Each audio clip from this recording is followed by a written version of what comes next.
Hello dear students, we are again here with another lesson from the English literature textbook First Flight class 10th Glimpses of India।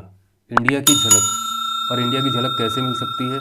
जब हम India से related कोई image, कोई activity या कोई Indian culture, life style के बारे में हम बात करें तो यहाँ पर आपको 3 शॉर्ट स्टोरीज पढ़ने को मिलेंगी। A baker from Goa by Lucio Rodrigues, Khorg Lokesh Abrol and tea from Assam Arup Kumar Dutta. हम सुबह उठते हैं फ्रेश होने के बाद, टूथब्रश वगैरह करने के बाद, दांत साफ़ करने के बाद।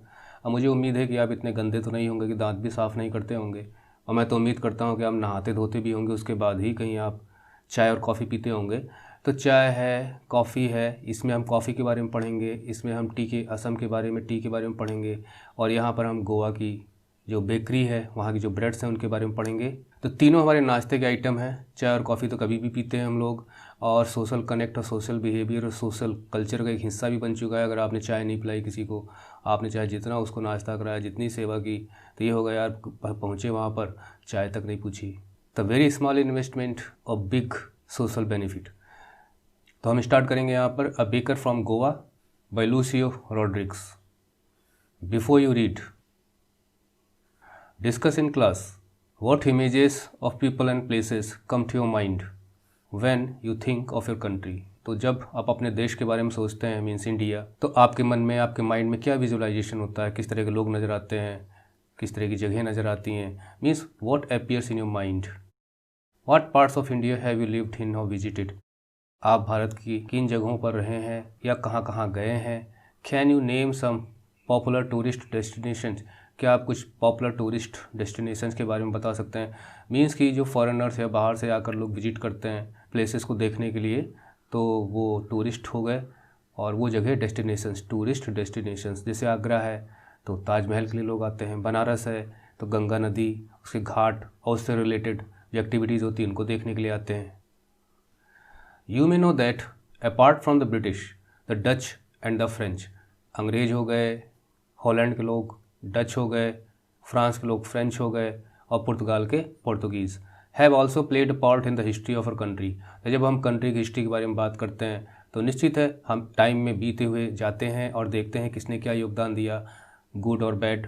तो हम 1947 में जब आज़ाद हुए तो उसके पहले हमारे अंग्रेज़ों का ही शासन था, और कुछ एरियाज़ में फ्रेंच एंड डच और पुर्तगीज़ भी रूल करते थे, तो इसलिए इन्होंने अपने टाइम में कंट्रीब्यूट किया। Can you say which parts of India show French and Portuguese influences. तो कहाँ पे फ्रेंच का प्रभाव, कहाँ पर पुर्तगीज़ का प्रभाव? तो देखिए, फ्रेंच के लिए तो आप पौंडीचेरी ले लीजिए, और पुर्तगीज़ के लिए आप गोवा ले सकते हैं, क्योंकि हम गोवा की बात कर रहे हैं यहाँ पे। और पुर्तगाली कब आए थे इंडिया में? They were the first to come to India. और 1498 डेट आपको याद होगी, आपने हिस्ट्री में पढ़ा होगा कि वास्को ड गामा ने एक सी रूट ढूंढा था यूरोप को कनेक्ट करने के लिए, वेस्टर्न यूरोप को इंडिया से, और वो अफ्रीका के जो केप ऑफ गुड होप है यहाँ से होते हुए इंडिया की तरफ जाता था। तो हम ये कह सकते हैं कि पुर्तगीज़ से कनेक्ट हमारा 1498 में बना। हालांकि जो उन्होंने अपने इस्टेब्लिशमेंट शुरू किए वो 1510 में शुरू किए, जब वहाँ का famous governor general Alfonso Albuquerque ने वहाँ के जो रूलर्स थे उनको हराया। और 1947 में आज़ाद होने के बाद भी जो फ्रेंच टेरिटरीज थी उन्हें तो सरेंडर कर दिया गया, लेकिन गोवा सरेंडर नहीं हो रहा था। तो 1961 में 19 दिसंबर की डेट एसोसिएट की जाती है, तब जाके गोवा को आज़ाद कराया गया, भारतीय आर्मी को भेजा गया था। वन है, जबकि हम लोग आज़ाद हो गए थे 1947 में ही। Can you say which parts of India grow tea coffee. ओ, आपने ज्योग्राफी पढ़ी होगी ना, आप क्लास 10th में है। तो टी के लिए हम असम को ले सकते हैं, हालांकि वेस्ट बंगाल भी है। कॉफ़ी के लिए हम कर्नाटक को ले सकते हैं, हालांकि और भी हैं, जैसे केरला है, तमिलनाडु है, लेकिन Assam the greatest producer and Karnataka the greatest producer of coffee in India. So let's proceed. A baker from Goa means जो ब्रेड बनाने का काम करते थे उस इंडस्ट्री से रिलेटेड व्यक्ति बेकर कहलाएंगे। This is a pen portrait of traditional Goan village. Goa के विलेज को गोवन विलेज कहा गया है। पेन पोर्ट्रे, आप किसी इमेज को बनाते हैं तो लोग उसे अपनी आंखों से देखते हैं, उसका विजुअलाइजेशन होता है। लेकिन अब किसी का चित्रण, किसी का डिस्क्रिप्शन अगर आप वर्ड्स के माध्यम से पेश करते हैं, वो अच्छा था, उसके लंबे लंबे बाल थे, आज के 500 साल पहले उसका जन्म हुआ था, गोरे रंग का चेहरा था, हमेशा मुस्कुराता रहता था। तो ये सब क्या है, इमेज हमारे सामने नहीं है लेकिन वर्ड से हम डिस्क्राइब कर रहे हैं। तो वर्ड्स के माध्यम से हमारे मन में अपनी इमेज स्वयं तैयार होगी, स्वयं बनेगी। तो एक पेन पोर्ट्रे हो गया, जैसे यहाँ पर बेकर का पेन पोर्ट्रे ही दिया जा रहा है। ट्रेडिशनल मतलब पारंपरिक, मीन्स की सदियों से चली आ रही जो रीति रिवाज उनको पालन करने का मतलब होता है कि ट्रेडिशनल है हम लोग। Who still has an important place in his society. यहाँ पे बेकर किसी एक व्यक्ति के बारे में नहीं है, बल्कि बेकरी का काम करने वाले पेशे से मतलब है। तो who still has an important place in his society. और आज भी जो गोवा के जो विलेजेस है वहाँ की सोसाइटी में बेकर का बहुत इंपॉर्टेंट स्थान है। Our elders are often heard reminiscing nostalgically about those good old Portuguese days. पहले तो हम मीनिंग्स ले भाई। एल्डर्स हो गए जो हमसे बड़े लोग हैं हमारे परिवार में या हमारे आसपास पड़ोस जो भी हों। और ऑफन हर्ड अक्सर सुना जाता है। रेमिनिसिंग देखिए जो आपको याद दिलाए किसी बीती हुई चीज़ की, किसी बीती हुए पल की, दैट इज़ रेमिनिशिंग। नॉस्टैल्जिकली, हाँ ये वर्ड ज़रूर इंपॉर्टेंट है। जब आप पुरानी यादों में खो जाते हैं, मान लीजिए अगर आपकी एज, आज आप स्कूल में पढ़ रहे हैं और आप 50 ईयर्स की एज में बहुत सक्सेसफुल व्यक्ति बन जाते हैं और कभी आपको लौटने का मौका मिलता है उस जगह जहाँ आपने क्लास 5, क्लास 6, क्लास 7 पढ़ी थी, तो आपको क्या फील होगा? You will feel nostalgic. तो इस तरह की फीलिंग्स जो आपको आपके पुराने दिनों से कनेक्ट करती हैं और आप पल भर के लिए खो जाते हैं उन यादों में कि क्या वो दिन थे। यहाँ पर हम जनरली हैप्पी मोमेंट्स को हम यहाँ पे रखते हैं, रिमिनिसिंग of old past happy days, old past memories जो शायद आज भी आपको भूली ना हो। About those good old Portuguese days, तो पुर्तगालियों के शासन के दौर की बातें हैं, अच्छे दिन थे, पुराने दिन थे। The Portuguese and the famous laughs of bread, laughs of bread, LOAF, loaf, and उसका प्लूरल है laughs of bread.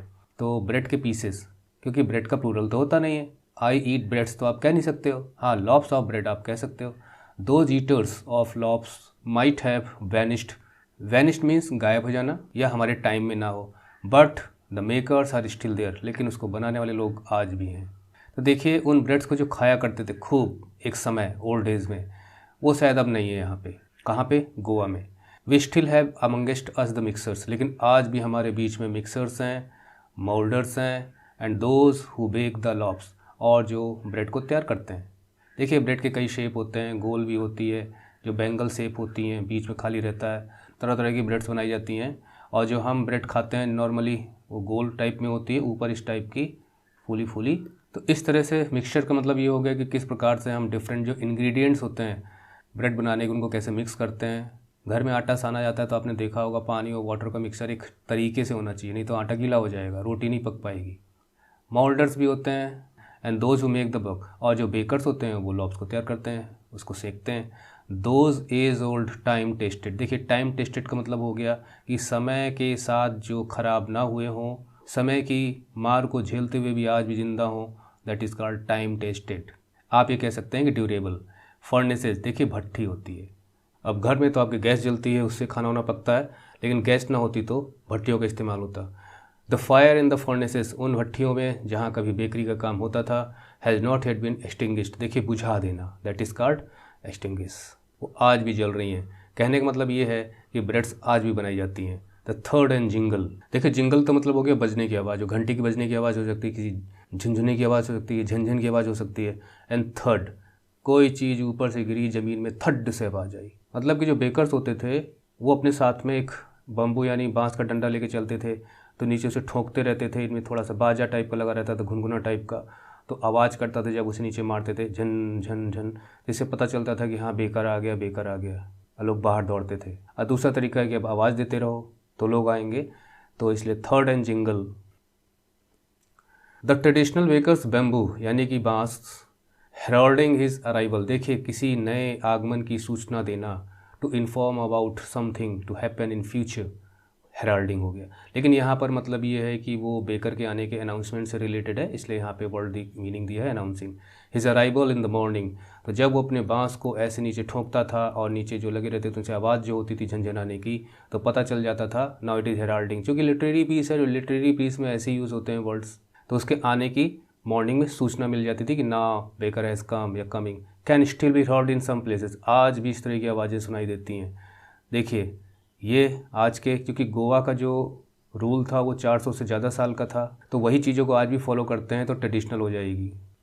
May be the father is not alive, हाँ हो सकता है कि पिता जिंदा ना हो, but the son still carries, लेकिन उसका बेटा इस पेशे को करता चला आ रहा है। ऑन द फैमिली प्रोफेशन, देखिए यहाँ पे प्रीपोजिशन पे ध्यान दीजिए, carry on the family profession, जो पेशा है उनके परिवार का उसे फॉलो अप कर रहे हैं। These bakers are even today, आज भी known as pader in Goa, Goa में उनको फैडर कहा जाता है, तो वहाँ के लिए टर्म यूज़ होता है बेकर के लिए वहाँ पे। During our childhood in Goa the baker used to be our friend, जब हम बचपन में थे, मीन्स कि इसका मतलब ये जो राइटर है ना उसने अपनी आँखों से सब कुछ देखा, तो जब हम बचपन में थे तो बेकर हमारा फ्रेंड हुआ करता था, कंपेनियन हमारा साथी हुआ करता था, एंड गाइड, और हमें हमारा मार्गदर्शन भी करता था, मीन्स कि हमें चीज़ों को बताता भी था कि कैसे, अच्छी अच्छी बातें बताता था, मीन्स हमारा गाइड भी था। He used to come at least twice a day, लगभग दिन में 2 बार आता था। वंस, एक बार, व्हेन ही सेट आउट, देखिए सेट आउट मतलब आप किसी जर्नी पे निकलते हैं, रवाना होते हैं, तो जब बेकर घर से निकलता था अपने शॉप से इन द मॉर्निंग, तो पहले वो मॉर्निंग में आता था, ऑन हिज सेलिंग राउंड, वो एक चक्कर लगाता था बेचने के लिए, एंड देन अगेन, और उसके बाद दोबारा, when he return after emptying his huge basket, तो बड़ी बास्केट लेके चलता था, जब वो खाली हो जाती थी तो फिर आता था। अब मान लीजिए कि जो राइटर है उसका घर यहाँ पड़ता है, तो वो बेकर ऐसे जाएगा फिर ऐसे लौटेगा, तो 2 टाइम्स हो गया। अच्छा, जो रेगुलर विजिटर्स होते हैं घर में, तो बच्चों की उनकी दोस्ती हो जाती है, वो उनका एक इंटीमेसी डेवलप हो जाती है, तो अजनबी जैसा व्यवहार नहीं होता। That is the thing here. The jingling third, वो जो मैंने आपको बताया पहले, तो वो जो नीचे बांस में जो घुनघुने थे उनको बजाता था, तो जिंगलिंग थर्ड ऑफ इस बेम्बो वो का सब हम लोग जाग जाते थे उसे सुन के। फ्रॉम स्लीप, सोते रहते थे तो, and we ran to meet and greet him, अब तुरंत दौड़ के जाते थे और उसको ग्रीट करते थे। अब जैसे भी बोलते हो भैया अंकल जो भी, ग्रीट हिम या नमस्ते या जो भी हो, good morning, why was it so, ऐसा क्यों था, मीन्स कि हम लोग बहुत खुश होते थे, उसके पास तुरंत पहुंचते थे, ऐसा क्यों था, और बहुत खुशी खुशी ग्रीट करते थे। तो ये प्रश्न यहाँ पे है, was it for the love of the love, कहीं ऐसा तो नहीं था कि जो ब्रेड है ना उससे हमें बहुत लगाव था, अरे ब्रेड वाला आ गया अब खाने को मिलेगा, नॉट एट ऑल, ना, ऐसी कोई बात नहीं थी, बिल्कुल भी नहीं। The loaves were bought by some पास्काइन और बेस्टाइन, देखिए अब ये सरनेम्स हो गए, जैसे मिश्राज, तिवारीज, मौर्याज, गुप्ताज, ऐसे कुछ आप मान सकते हैं। The maid servant of the house, जो महिला जो नौकर होती है घर में, तो उसके लिए यूज़ किया गया है, तो भाई बड़े घर के लोग रहे होंगे, इनके यहाँ नौकर काम करते रहे होंगे। वॉट वी लॉन्ग्ड, लॉन्ग कई बार मैं बता चुका हूँ कि ये यहाँ पर आया है इच्छा के लिए, योर डिज़ायर, तो व्हाट वी लॉन्ग फॉर, अब वो भी थोड़ा डिज़ायर स्ट्रांग हो, तो what we longed for were those bread bangles, हमें तो भाई ब्रेड बैंगल्स ज़्यादा पसंद थी, जैसा कि आप ये इसमें देख रहे हैं, विच वी चोज केयरफुली, और हम उस भी चुनते थे उसमें से, मतलब ये वाली लेंगे ये वाली लेंगे, देखिए बच्चे तो थे ही। Sometimes it was sweet bread of special make, कभी कभी तो वो बहुत ही मीठी ब्रेड होती थी, स्पेशल मेक, तो कभी कभी हम ये मान सकते हैं कि हमें अंदाज़ा लगाना पड़ता है कभी कभी स्टोरी में कि बैंगल्स की जगह या बैंगल जो ब्रेड बैंगल्स होती थी तो उनको थोड़ा चेंज करके एक स्पेशल मेक बना के लेके आते थे। The baker made his musical entry, अच्छा उसकी एंट्री म्यूजिकल होती थी, ऑन द सीन विद झंग झंग, तो मैंने आपको बताया जो बैम्बू होता था और कैसे उसको बजाता था। Sound of his specially made bamboo staff, staff यहाँ छड़ी आप ले सकते हैं, जो हाथ में लिए रहता था वो स्टिक, तो झनझनाते हुए जैसे ही वो पटकता था उसे थड के साथ ज़मीन पर आवाज़ होती थी। और गांव में जो बच्चे रहते होंगे उन्हें याद होगा कि किस प्रकार से कोई गांव में आइसक्रीम बेचने वाला आता है या कोई सामान बेचने वाला होता है, तो एक भोंपू टाइप का होता है उसके पास, तो उसे वो बजाता है भूं भूं। तो ये सब तरीके होते हैं to make people aware of their arrival. One hand supported the basket, एक हाथ में बास्केट होती थी, ऑन हिज हेड, वो भी सिर पर रखे हुए, and other bang the bamboo, और दूसरे हाथ से वो बैम्बू को बजाता था, नीचे बैंग करता था, on the ground. He would greet the lady of the house, अच्छा जिस घर में जाता था उस घर की जो औरतें निकलती थी, विद गुड मॉर्निंग, पहले उन्हें गुड मॉर्निंग कहता था, and then place his basket on the vertical bamboo, उसके बाद उसी बैम्बू जिसे वो बजाता था उसको उसी के ऊपर वो अपनी बास्केट को रख देता था। We kids would be pushed aside, अच्छा हम लोगों को इधर उधर कर देता, हटाओ हटाओ हटाओ बगल, विद माइल्ड रिब्यूक, रिब्यूक मतलब डांटना होता है, माइल्ड मतलब बहुत ही हल्का, तो बहुत प्यार से डांटते हुए, हटो बच्चों हटो बच्चों, अब उसमें ऐसा नहीं है कि कहीं मार पड़ने वाली है। And the lobes would be delivered, और उसके बाद जो ब्रेड की जो पीसेज होती थी वो दे दी जाती थी सर्वेंट्स को। But we would not give up, लेकिन हम लोग हार मानने वाले नहीं थे। गिव अप मतलब कि हमें हटा दिया गया बगल से तो क्या हो गया, हम यहाँ वहाँ से ताक झाँक करेंगे। We would climb a bench और द पैरापेट। तो भाई हम छोटे थे तो दिखाई नहीं देता था, क्योंकि बैम्बू जो है वो उसके ऊपर वो टोकरी रखी होती थी, बड़े लोग तो वहाँ तक उनकी रीच थी, उनकी हाइट थी उतनी, तो हम लोग कभी बेंच पे चढ़ जाते थे, कभी पैरापेट, मतलब कोई भी रेलिंग हो या थोड़ा ऊंचा स्थान हो तो वहाँ पे चढ़ जाते थे। एंड पीप इनटू, झांकने की कोशिश करते थे बास्केट में क्या है क्या है, तो जब ऊंचाई पे चले जाएंगे तो दिखाई देगा। समहाउ मतलब किसी तरह से वी ट्राइड, बच्चों की यही कोशिशें होती हैं। आई कैन स्टिल रिकॉल, मुझे अभी भी याद है, द टिपिकल फ्रेगरेंस, फ्रेगरेंस मतलब सुगंध, दुर्गंध के लिए फ्रेगरेंस नहीं आती है, ऑफ दोज लॉव्स, उनकी महक मुझे आज भी याद है। आखिर वो सेंकी जाती थी ना, बेक की जाती थी, तो उनमें एक फ्रेगरेंस होगी। रिकॉल मतलब याद करना पुरानी चीज़ को। लॉव्स फॉर द एल्डर्स, कि कुछ तो लॉव्स एल्डर्स के लिए होती थी, बड़े लोगों के लिए होती थी, जो घर के लोग होते थे ना। Bangles for the kid children, और बच्चों के लिए बैंगल्स होती थी।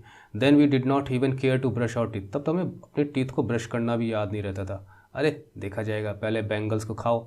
और वाश और माउस, मुँह को साफ़ करने का भी हमें कोई परवाह नहीं होती थी प्रॉपरली, मतलब ऐसे ही मुंह साफ़ कर लिया। आज भी ऐसे बच्चे होते हैं, थोड़ा सा वॉश ना किया जाए ना तो बस यहाँ वहाँ छिट्टा मारा, हाथ साफ़ हो गया, मुंह साफ़ हो गया, ब्रश हो गया। एंड वाई शुड बी, और अच्छा हम करें भी क्यों इसकी चिंता, मतलब कि ठीक से टूथ ब्रश करें, हाथ धोएं। Who take the trouble of plucking the mango leaf, अच्छा उस समय जैसे मैंगो की लीफ, उसके पत्ती को तोड़ना फॉर द टूथ ब्रश, और उससे टूथ ब्रश करना। अब जो भी मैं तो यहाँ एक्सप्लेन क्या करूँ इसको, इतना तो जानता हूँ कि नीम की दतुईन की जाती है, बबूल की दतुईन की जाती है, लेकिन यहाँ पर मैंगो लीफ के बारे में है। तो उसको चबाना, उससे थोड़ा सा हाथ ओथ से दांत साफ करना, जो भी रहा हो तरीका। And why was it necessary at all, अच्छा अब बच्चे हैं तो प्रश्न कर रहे हैं इसकी ज़रूरत भी क्या है दांत साफ करने की। All the tiger never brushed his teeth, अगर जो टाइगर होते हैं वो कभी अपने दांत साफ करते हैं, कभी नहीं। हॉट टी और गरम गरम चाय could wash and clean up everything, जब वो मुंह में जाएगी तो सब कुछ साफ़ कर देगी नाइसली। आफ्टर ऑल, आफ्टर मतलब कुल मिलाकर जब हम चाय पियेंगे तो अंत में तो साफ़ कर ही देगी। ये बच्चों का अपना लॉजिक है। अच्छा जब ये बच्चे जब बड़ों को बताते होंगे ना तो एक थप्पड़ भी पड़ता होगा, गाल तक आके थप्पड़ क्या पड़ता होगा, बस ऐसे ही डराने के लिए मार देंगे अभी बकवास करोगे तो। We proceed further. जो क्वेश्चन आंसर्स हैं टेक्स्ट के, इनके लिए अलग वीडियो का लिंक आपको डिस्क्रिप्शन में मिल जाएगा। मैरिज गिफ्ट्स आर मीनिंगलेस, अगर शादी का समय है और आप उपहार देना चाहते हैं, कोई भी उपहार देने की जो परंपरा अधूरी है, without the sweet bread known as the bol. अब ये ब्रेड की वैरायटी है। जस्ट एज ए पार्टी और ए फीस्ट, तो आप किसी को पार्टी देते हैं, पार्टी कंसेप्ट तो अंग्रेज़ लेके आए हमारे यहाँ, और अ फीस्ट इसको हिंदी में हम भोज कह सकते हैं। कोई प्रयोजन होता है तो आप लोगों को इनवाइट करते हैं, लोग आते हैं आपके यहाँ खाते हैं। लूजेज इट्स चार्म, चार्म मतलब आकर्षण, अट्रैक्शन, तो वो अट्रैक्शन नहीं रहता अगर ब्रेड ना हो उस फीस्ट में, उस पार्टी में। इसको आप ऐसे ले लीजिए जैसे आप कहते हैं भाई सब कुछ ठीक है, लेकिन वो ना हो तो फिर कोई चीज़ पूरी नहीं हो सकती। कि आप कुछ भी जतन कर लीजिए, लेकिन कोई एक ऐसा आइटम है, कोई ऐसा व्यक्ति है जो अगर नहीं है साथ में तो आप कहेंगे भाई अधूरापन महसूस हो रहा है। तो ब्रेड के बिना कोई भी पार्टी, कोई भी फीस्ट अधूरी मानी जाती थी। Not enough can be said to show how important a baker can be for a village. अब आप अंदाज़ा लगा सकते हैं कि किसी भी गाँव के लिए बेकर कितना इंपॉर्टेंट था। The lady of the house must prepare sandwiches, अब जैसे जो लेडी घर की, मतलब जो औरतें हैं जो किचन संभालती हैं, तो उन्हें सैंडविचेस बनाने हैं, तो उन्हें बनाने हैं कब, किस मौके पे, ओकेज़न, अगर उनकी बच्ची की, उनकी बेटी की अगर इंगेजमेंट है। केक्स एंड बोलिनाज, तो ये कोकोनट कुकीज़ है। Cakes and bolinhas are a must for Christmas, तो क्रिसमस पर मतलब इंगेजमेंट में ये हो गया, या क्रिसमस का समय हो तो केक्स एंड बोलिनाज की बहुत ज़्यादा डिमांड रहती है। As well as other festivals या और कोई त्यौहार हो, ये सब बेकरी से रिलेटेड है। Thus the presence of the bakers furnace in the village is absolutely essential, तो बेकर को बुलाया जाता था, वो अपनी भट्टी तैयार करता था और इनको तैयार करता था। आज आप खाने जाते हैं और आप बुफे सिस्टम में जाते हैं तो आपने देखा होगा किस प्रकार से भट्टी जलती रहती है, और उसमें गोल गोल रोटियां सेकता रहता है, अंदर डालता है फिर बाहर निकलता है, अंदर डालता है फिर बाहर निकलता है रोटियों को, तो ये भट्टी हो गई आपकी। तो इसी प्रकार से शादी ब्याह के मौके पे, बड़े भोज के मौके पर वो भट्टियाँ वहीं लगाते थे। द बेकर और bread seller of those days had a peculiar dress known as the kabai, तो वो जो ड्रेस पहनते थे उसे कबाई कहा जाता था। पिक्यूलियर मीन्स कि जो अजीब सा हो, नॉर्मल ना हो, रेगुलर ना हो, अनोखा। It was a single piece long frock, long frock type का था। आज तो फ्रॉक पहनते नहीं लोग, लेकिन एक समय लड़कियों का फ्रॉक एक बहुत ही ड्रेस अच्छा माना जाता था, जो इस टाइप का होता था, नीचे तक थोड़ा सा निकला हुआ, और इसे पहना जाता था। अच्छी खासी यहाँ पे ट्रिमिंग सजाई जाती थी बच्चे, लेकिन अब ये ऐसा नहीं है फ़िलहाल। बहुत कम छोटे बच्चे भले पहनते हो, लेकिन बड़ी लड़कियाँ भी पहना करती थी। तो शॉर्ट फ्रॉक टाइप का था, reaching down to the knees, knees तक जाता था वो। इन आवर चाइल्डहुड, जब हम बचपन में, we saw bakers wearing a shirt, तो हम देखते थे कि जो बेकर्स थे वो शर्ट पहनते थे एंड ट्राउजर्स पहनते थे which were shorter than full length ones. तो वो जो शर्ट पहनते थे उसके नीचे जो ट्राउज़र पहनते थे वो फुल लेंथ की ट्राउज़र नहीं होती थी, वो हाफ पैंट टाइप की होती थी जो नी तक आती थी। इवन टुडे, आज भी, anyone who wears a half pant, जो आज हाफ पैंट पहनता है which reaches just below the knees, जो नीज के बस नीचे तक जाती, invites the comment that he is dressed like a pader, तो उसे देखकर आज भी लोग कह देते हैं ये तो पैडर की तरह इसने कपड़े पहने हुए हैं। The baker usually collected his bills at the end of the month. अच्छा, रोजाना पैसे नहीं लेता था वो, महीने के अंत में पैसे लेता था। जैसे आपके यहाँ दूध वाला दूध देता है तो आप महीने में उसे पे करते हैं। Monthly accounts used to be recorded on some wall in pencil. अच्छा, अकाउंट कहाँ रखा जाता था? पेंसिल से किसी वॉल वगैरह पर लिख दिया या कैलेंडर में लिख दिया। Baking was indeed a profitable profession. अच्छा, उस समय बेकिंग मतलब ब्रेड बनाने का जो काम था वो बहुत ही फ़ायदेमंद पेशा था उस वक्त, ओल्ड एज में। The baker and his family never starved. Baker की फैमिली कभी भी भूखों नहीं मरती थी, मतलब अच्छी इनकम होती थी। His family and his servants always looked happy. जो उसके परिवार वाले लोग थे, अच्छा उनके यहाँ जो लोग काम करते थे वो खुश रहते थे और समृद्ध थे, मतलब अच्छा जीवन जीते थे। देयर प्लम्प, देखिए थोड़ा सा फूला हुआ, मोटा, गोल मटोल फिजिक, जो शरीर की बनावट है। Was an open testimony. मतलब जो किसी चीज़ के सबूत के तौर पे हम पेश करते हैं, देखो भाई दीज आर द एविडेंसेस कि मैंने जो कहा था वो सही है। तो टेस्टिमनी टू हिज, और यहाँ प्रीपोजिशन टू इस्तेमाल हुआ, इसे ध्यान दीजिए, टेस्टिमनी टू। यहाँ पे मीनिंग भी दिया गया है, पब्लिक स्टेटमेंट अबाउट करेक्टर और क्वालिटी। तो किसी के बारे में हम पब्लिक के बीच में जो बातें करते हैं कि भाई उसके बारे में ये बातें हैं, तो उसकी टेस्टिमोनियल एविडेंसेस होते हैं कि हाँ वो इस तरह का, मतलब जब हम ये कहते हैं कि भाई वो आदमी ऐसा है तो उसकी टेस्टिमनी है, अच्छा है या बुरा है। तो जो बेकर्स थे उस समय थोड़ा सा गोल मटोल मोटे होते थे, इसका मतलब यह है कि खाते पीते थे। Even today any person with jackfruit like physical appearance. Jackfruit किसे कहा जाता है?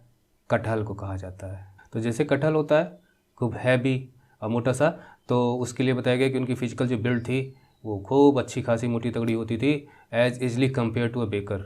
तो आज भी कोई व्यक्ति इस तरह का मिल जाता है वहाँ पर तो कहते हैं ये तो बेकर टाइप का है। आपने हलवाई की दुकान में देखा होगा, जो हलवाई काम करता है भट्टी के सामने बैठता है उसका पेट खूब निकला रहता है, कहते हैं हलवाई की तरह पेट फूला हुआ है, ऐसे हम तुलना करते हैं। तो उसी प्रकार से ये इस तरह की जो फोक बातें यहाँ पर बताई गई हैं यहाँ पे कि जैक फ्रूट लाइक अपीयरेंस। तो उसी के साथ ये लेसन ख़त्म होता है।